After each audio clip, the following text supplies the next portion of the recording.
My name is Tony Otoa and I'm the Chief Executive at the Stanbic Business Incubator Limited, and our role is to really support businesses to become efficient, great, and make themselves more reliable and strive to excel in the whole harsh business environment. We mainly deal with medium, small, and micro businesses, and our role is to really make sure that we support them the best way we can using our 3 pillars, or going through our 3 pillars, which are pretty much access to finance, and of course access to markets and opportunities to make them grow, which is really enterprise development support. First of all, we've done a program which is specific to the oil and gas sector. We call it the Supply Development Program. In that program, we train for a period of 2 to 3 months, and then we take them on in terms of coaching and mentorship. But also during this phase, we expose them to the realities of the oil and gas sector. We take them into the field, make them engage with the oil companies, and make them engage with the contractors. That for us is a very great way of, what we call throwing you in the deep end, but getting you to understand what's happening faster.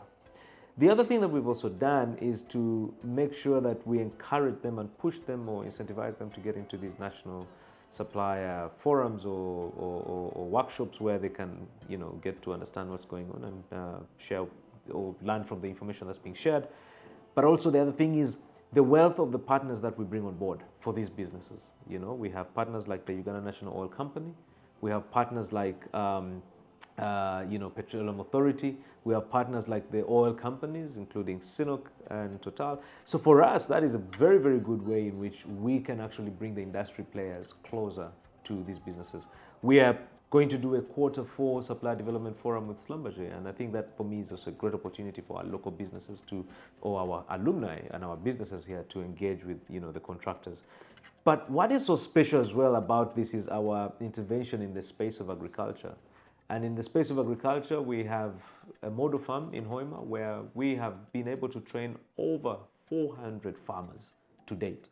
And that for us speaks to our intentionality when it comes to supporting the local person. And that's really local content, because not every woman and youth will be employed in the oil fields, but they have an opportunity to supply food to the oil fields.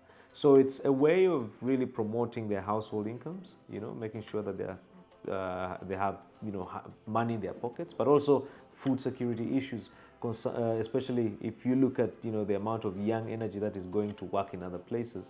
This can be a way in which they can take care of their food security. So that's how we've been working, and that's how we intend to work over the next coming years, and we're happy about it. The gaps that we have identified as the Stanbic Incubator over the time that we've been supporting these businesses is that of compliance. Compliance of the businesses in terms of being robust enough to engage in their activities. But then also the other one is, their financial capabilities, cash flow issues, and the other one as well being certifications that can support them to work within the oil and gas sector.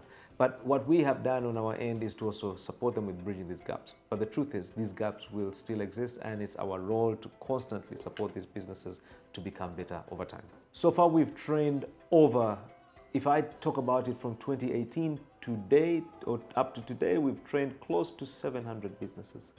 But the newly specialized supply development program that we are running now has so far trained 100 businesses. And in these, what we try to do is not to focus on one entrepreneur in the business.